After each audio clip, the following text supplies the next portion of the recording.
I stopped breathing. That's the only way I can describe it. It wasn't a gasp or a scream or a cry. It was just the total, sudden absence of air in my lungs. My hand was still gripping the cold brass handle of the study door, frozen in a half-open position, leaving a 3-inch gap that framed the nightmare perfectly. Inside, the warm glow of the fireplace danced against the mahogany walls, casting long, flickering shadows that seemed to mock me. There they were. Daniel, my fiancé, the man who had promised to love me until the stars burned out, and Lana, my sister, my own flesh and blood. She was standing so close to him that I couldn't see where her body ended and his began. Her hand, manicured to perfection, painted that blood-red shade she knew I hated, rested intimately on the lapel of his suit jacket, smoothing the fabric with a slow, possessive rhythm.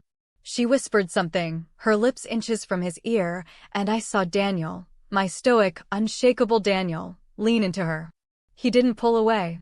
He didn't scold her. He smiled. It was a smile I thought belonged only to me. My heart hammered against my ribs like a trapped bird, frantic and desperate. Every instinct screamed at me to burst through that door, to scream, to tear them apart. But my feet were lead. I was paralyzed by a betrayal so sharp it felt like a physical blade twisting in my gut. You're probably thinking you know how the story ends. You think this is just another tale of a jealous, wicked sister stealing the handsome billionaire, leaving the good girl broken in the dust. I thought so too. In that moment, watching them share secrets in the dim light, I was ready to burn the world down. But I was wrong. I was so wrong. Because the truth behind that moment, the truth behind that touch and those whispers, was about to change everything I thought I knew about love, family, and survival. Let me take you back to before the world shattered. Before the secrets. Before I became a stranger in my own life. 3 months ago, I was the luckiest woman alive. Or so the magazine said. I'm Mara. Just Mara. I'm not famous, I'm not old money, and I certainly don't know how to walk in 6-inch heels without praying for stability. I'm a graphic designer. I like comfortable sweaters, strong coffee, and staying in on Friday nights. And somehow, miraculously, I had captured the heart of Daniel Thorne. Daniel was everything I wasn't. He was the CEO of Thorne Tech, a billionaire visionary with piercing blue eyes and a jawline that looked like it had been carved from marble. He was intense, charming, and possessed a gravitational pull that sucked the air out of every room he entered. When he proposed to me on a private yacht off the coast of Amalfi, with a diamond the size of a quail's egg, I felt like I was living in a dream sequence. You're the only real thing in my life, Mara, he had told me that night, his voice rough with emotion as the sea breeze ruffled his dark hair. Everything else, the money, the fame, it's all noise. You're my silence. You're my peace. I believed him. God, I believed him. But then there was Lana. If I was the peace, Lana was the storm. My sister was stunning in that terrifying, high-maintenance way that makes other women check their lipstick nervously. We shared the same mixed heritage, the same caramel skin and dark eyes, but where I was soft edges and curls, Lana was all sharp angles and bone-straight glossy hair.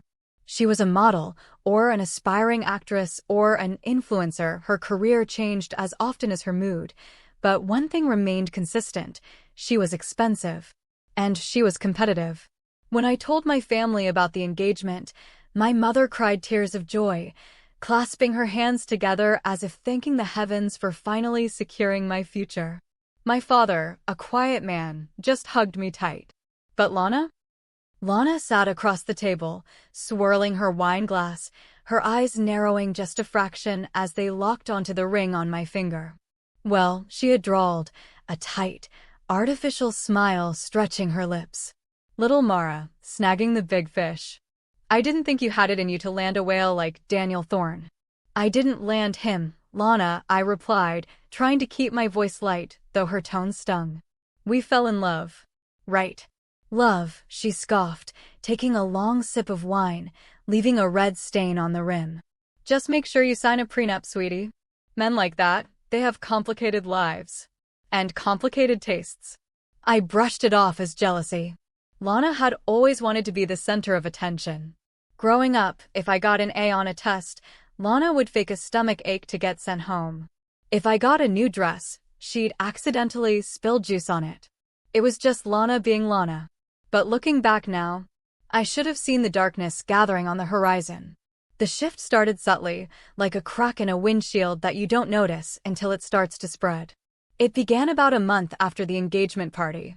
We had moved into Daniel's sprawling estate, a modern glass and steel fortress nestled in the hills. It was beautiful, yes, but cold. Echoey. The kind of place where you felt like you had to whisper. Lana started visiting. A lot. At first, I was happy. I thought she was finally trying to bond, trying to be the sister I always wanted.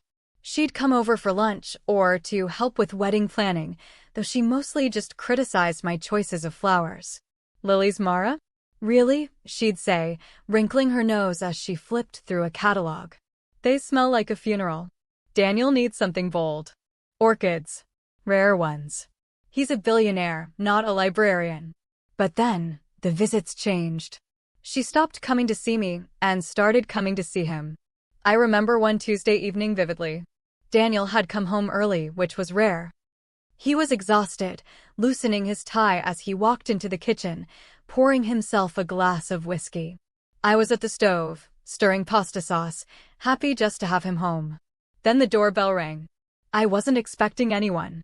When I opened it, there was Lana. She wasn't wearing her usual casual, dropping-by clothes. She was wearing a sleek, black dress that hugged every curve, with a slit that ran dangerously high up her thigh.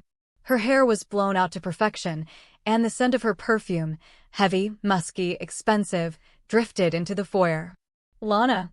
I blinked, wiping my hands on my apron. I didn't know you were coming. Oh, didn't I text? She lied smoothly, breezing past me without waiting for an invitation. I just happened to be in the neighborhood and thought I'd say hi. She walked straight into the kitchen. Straight to Daniel. Daniel, she purred, her voice dropping an octave. You look tired. Rough day at the Empire.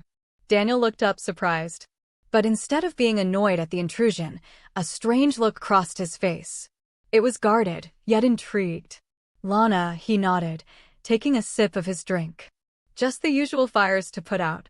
Well, she said, leaning her hip against the marble island, positioning herself so the light caught the shimmer of her dress.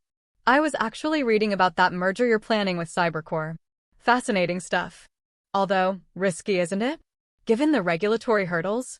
I froze, the wooden spoon dripping sauce onto the counter. Lana didn't read business news. Lana read Vogue and TMZ. Since when did she know about the Cybercore merger? I barely knew about the Cybercore merger.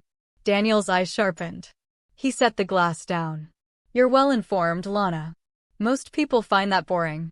I find power fascinating, she replied, holding his gaze a second too long. And I know you're the kind of man who likes to take risks, if the payoff is big enough. The air in the kitchen suddenly felt thick, heavy with a subtext I couldn't quite read. I felt like an intruder in my own home. I stepped forward, forcing a laugh that sounded brittle to my own ears. Well, dinner is almost ready, I said, moving between them, breaking their line of sight. You're welcome to stay, Lana, though we're just having spaghetti. Lana looked at me, her eyes flashing with something cold. Annoyance? Pity? Oh, I'd love to, sis. But I have plans. I just wanted to check in. She turned back to Daniel, her hand reaching out to brush a piece of lint off his shoulder, a gesture so intimate, so wifely, it made my stomach churn. Don't work too hard, Daniel. You need your energy. She left a trail of perfume in her wake, and the silence she left behind was deafening. That was weird, I said, trying to gauge Daniel's reaction. He didn't look at me. He was staring at the spot where she had stood. She's sharp, he muttered, almost to himself. Sharper than she looks. Daniel? He snapped out of it, flashing me that dazzling smile that usually melted my knees. But this time, it didn't reach his eyes. Sorry, babe. Just work thoughts. Pasta smells great. He kissed my forehead, but his lips felt cool. Distant. That night, I lay awake while Daniel slept beside me. I stared at the ceiling, listening to his rhythmic breathing, trying to push down the gnawing feeling in my gut. It's nothing, I told myself. She's just your sister. He's just being polite. You're being paranoid.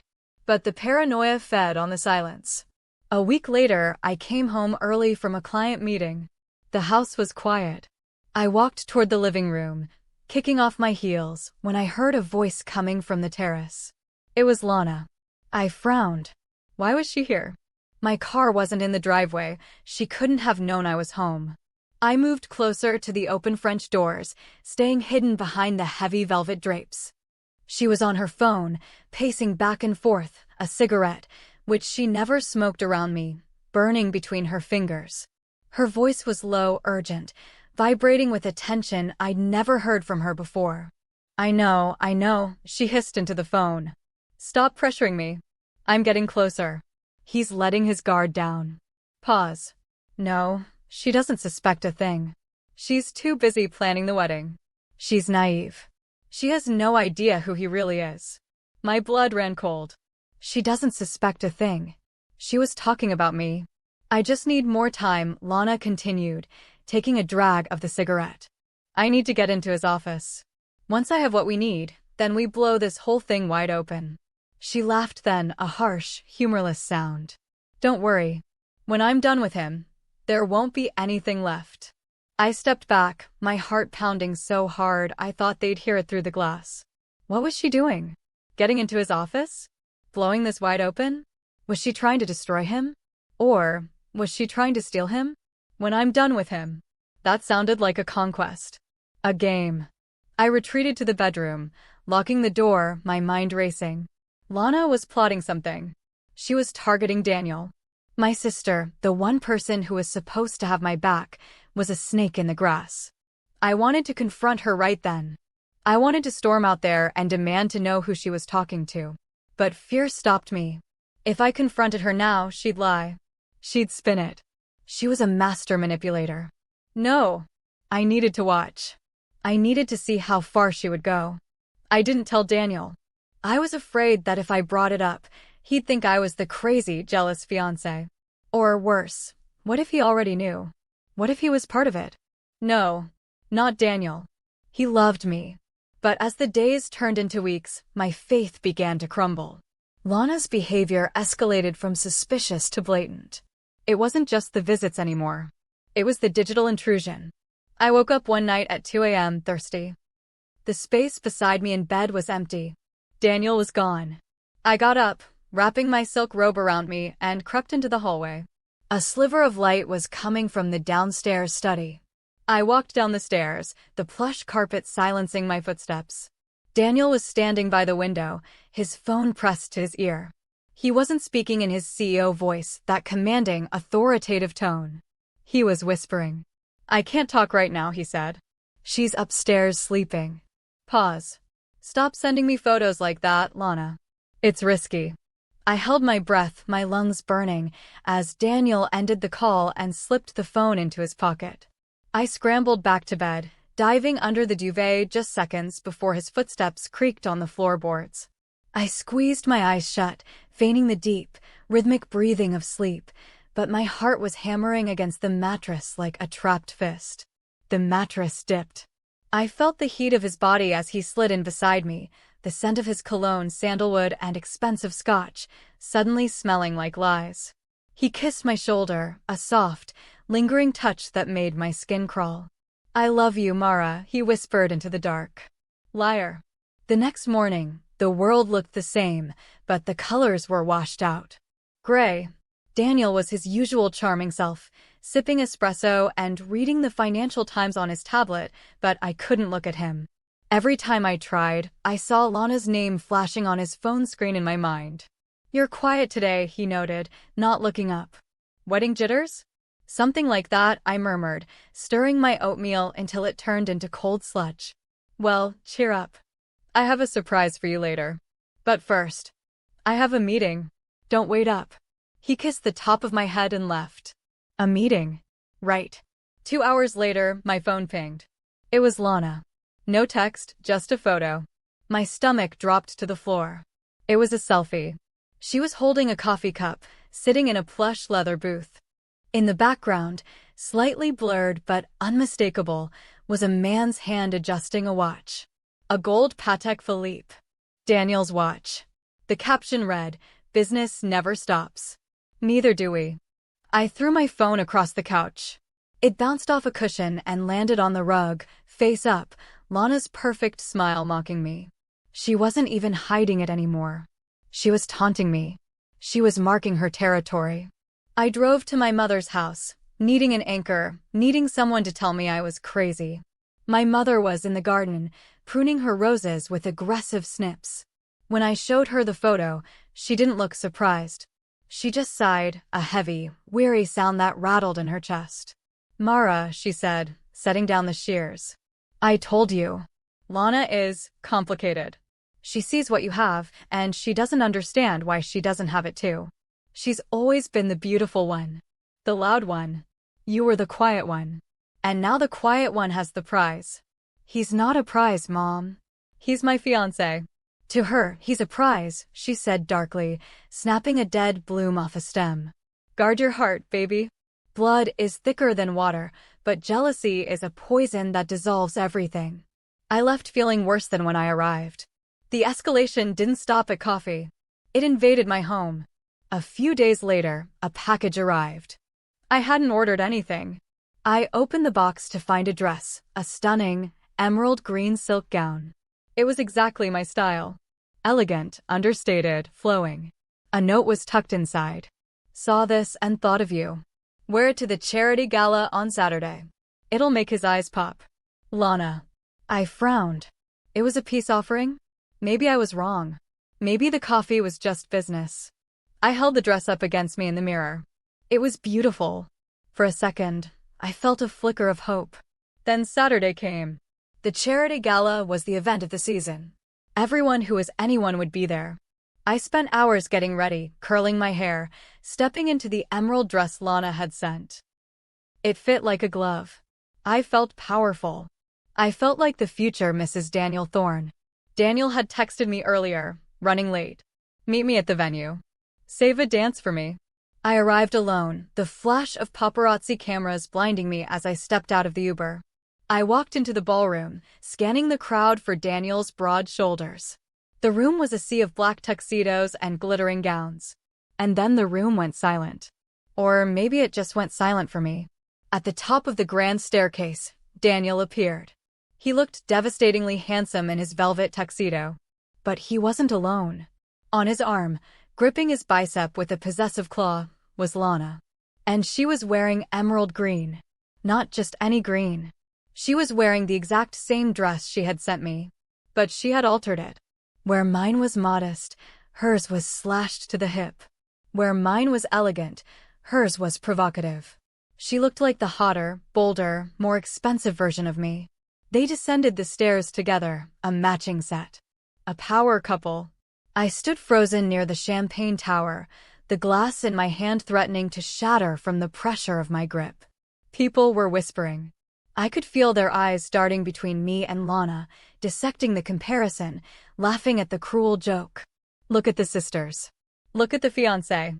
Who is he really with? Lana spotted me across the room. She didn't look embarrassed. She smiled, a wide, dazzling, predatory smile, and whispered something to Daniel. He looked up, saw me, and for a split second, he looked annoyed. Not apologetic. Annoyed. They walked toward me. I wanted to run, but my feet were nailed to the floor. "Mara," Lana chirped, acting as if she hadn't just orchestrated my public execution. "Oh my God, look at us. Twinning. I completely forgot I bought one for myself too. Don't we look cute? You sent me this dress," I managed to choke out, my voice trembling with rage. "You planned this." "Don't be dramatic," she laughed, linking her arm tighter through Daniel's. "It's just fashion." Daniel picked me up on the way. My car wouldn't start. He's such a gentleman. I looked at Daniel, begging him with my eyes to step away from her, to claim me, to tell everyone that I was the one he loved. "It was on the way, Mara," he said smoothly, taking a glass of champagne from a passing waiter. "Don't make a scene. The board members are watching." "A scene?" I hissed. "She's wearing my face, Daniel. She's wearing my dress and hanging off your arm." "Lower your voice," he snapped. The charm evaporated instantly, replaced by cold steel. You're being hysterical. Lana is your sister. Act like family.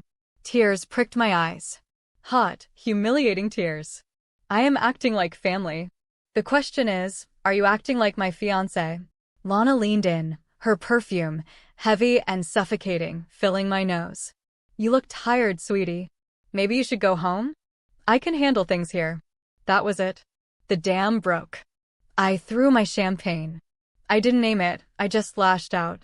The amber liquid splashed across Lana's chest, soaking the silk of the dress she had weaponized against me. The crowd gasped. The music seemed to stop. Lana shrieked, jumping back. You crazy bitch. Daniel grabbed my wrist. Hard. His fingers dug into my skin, bruising. That is enough, he growled, his voice a low rumble of fury. Get out. Now. Daniel. Go. I turned and ran. I fled through the crowd, ignoring the stares, ignoring the whispers. I ran out into the cool night air, sobbing, my makeup streaming down my face. I sat on the curb outside the venue, shivering in the dress that now felt like a costume, waiting for a taxi, feeling utterly, completely alone. When Daniel came home that night, he didn't come to apologize. He came to negotiate. I was sitting at the kitchen island, staring at a blank wall, still wearing the ruined dress. He walked in, tossed his keys on the counter, and threw a thick manila envelope in front of me. It landed with a heavy slap. What is this? I asked, my voice hoarse. Insurance, he said, loosening his tie. He didn't look at me. He walked to the fridge and grabbed a water. After that display tonight, I need to protect my assets. And my reputation. I opened the envelope. Prenuptial agreement. I skimmed the pages. It wasn't just a standard agreement. It was a cage. Clauses about reputational damage. Clauses about emotional instability. If we divorced, I would get nothing. If I embarrassed him publicly again, the marriage could be voided instantly. It gave him total control over my finances, my public appearances, even my social media. You want me to sign this?